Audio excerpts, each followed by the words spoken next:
As children, we frequently ask why.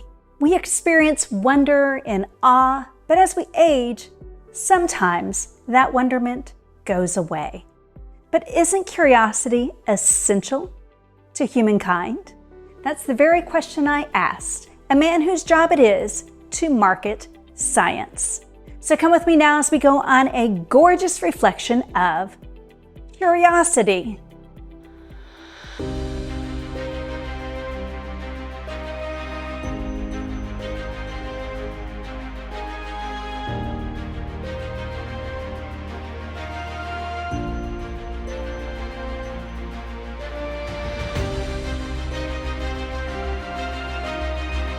I can trace my love of science fiction back to childhood.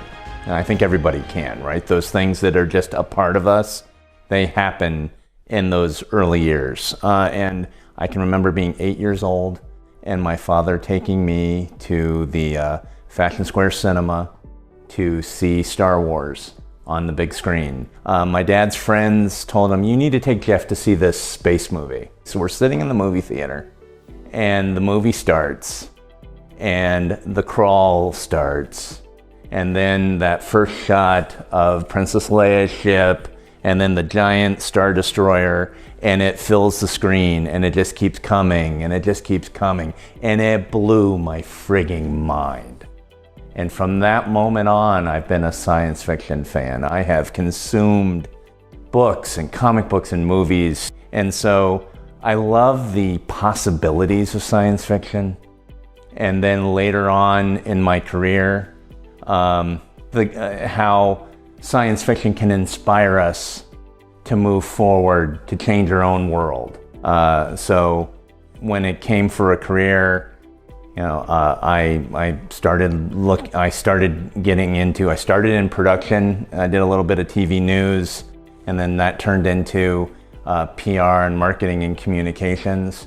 And then that ultimately led me to my career aspirations, my creativity, and my interest in sci-fi led me to the job that I have now with Orlando Science Center. So it all kind of feeds in together. But it really kind of started with my dad taking me to the movies. So that chance trip to the movies with his dad shaped Jeff's entire life. It set him on a road to becoming the Vice President of Marketing at the Orlando Science Center. And I asked Jeff because I knew he had seen so many fabulous exhibits, if there was one that really sparked his curiosity and stood out. Yeah, I've been with the Orlando Science Center about 22 years now, so I've seen a lot of exhibits and a lot of change in the organization. And I've even seen a Star Wars exhibit at the Science Center, but that one was cool in the sense that it had props and costumes, but I was excited to see that, and the way, when, your best friend comes to visit. But something that really just totally overwhelmed me, that resonates, that also kind of changed my career, was the human body exhibit. It came to the Science Center in 2006. We had it on display for a year. This was the plastinated human specimens. So it's real human bodies on display. And so it's people without their skin and dissected. And it was unusual and fascinating, a little disturbing at times. It was, quite a coup for us to get the exhibit at that time. And the exhibit really kind of got the community excited about the museum again. And to be part of that crew, now getting national media coverage for it and seeing sold out crowds and blockbuster response, it really put the Science Center on the track that it is today. So that exhibit was very transformational for us, and it was unlike anything that I'd ever seen. And it stretched a lot of my professional muscles, and it was a truly fascinating display. And it does bring me back to when you see something for the first time, when you're right there at the beginning of something and it resonates with you.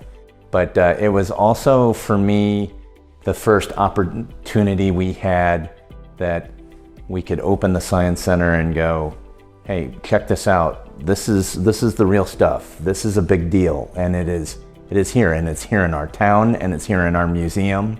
And so there's just a lot of emotions connected to that really resonates. And I don't know if we'll see an exhibit like that again. And we've had some fascinating exhibits, but that's the one that really I kind of keep coming back to. Though the Star Wars one was cool.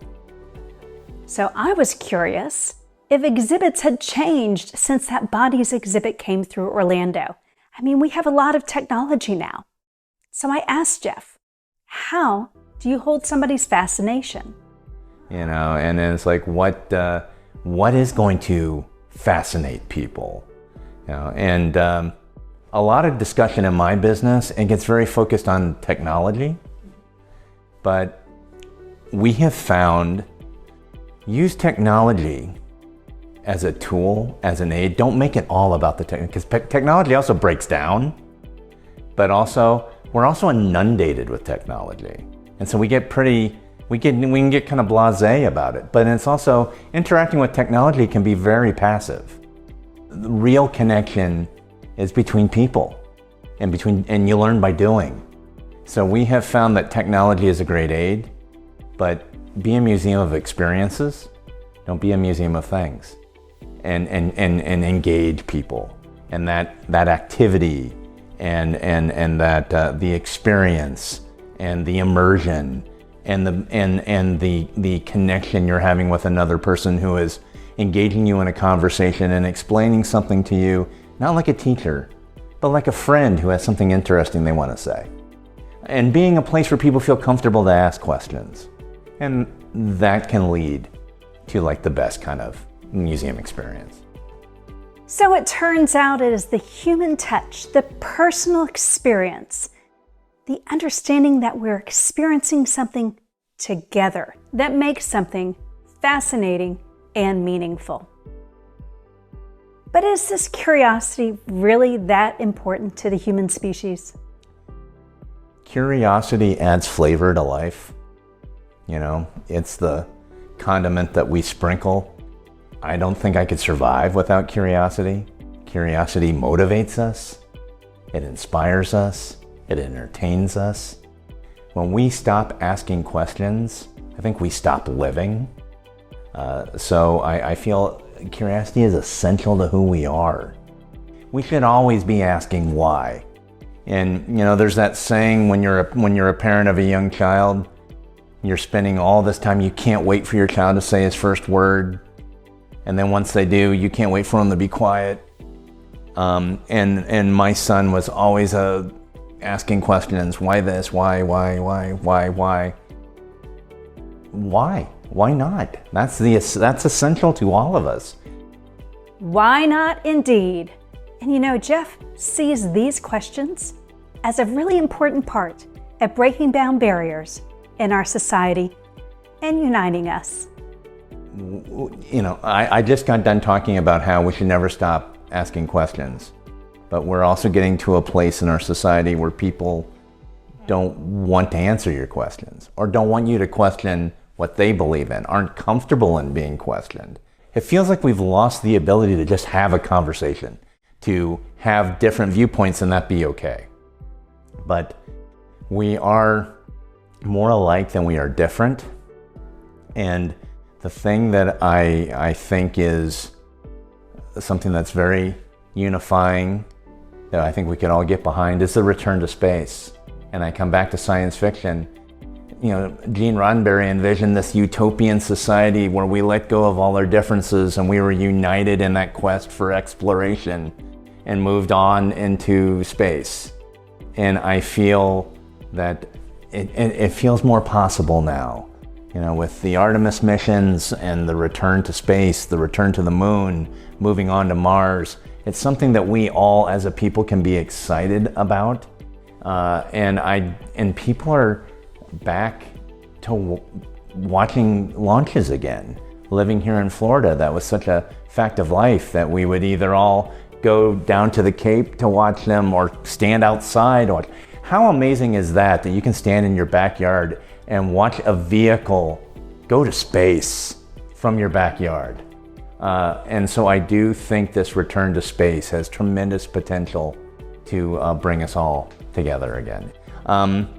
What brings me hope is my son and his generation. And my hope is his generation can move beyond the things that have held us back, the silly little fears and that make us divided, and they can move forward to a much greater tomorrow. A greater tomorrow is on the horizon, and I would like to thank Jeff for sharing a little bit about science and curiosity with us. And I hope this has inspired you to get out and explore a little bit. Maybe stop by the Orlando Science Center. Also, you could go right down the street to the Mills Art Gallery, where we're going to be exploring these themes even further throughout the month of June. We have our opening reception on June 1st. There at the Mills Gallery, I will be there, and so will many of the people that I interviewed.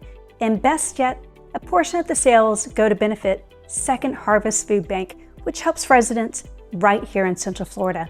We hope to see you there.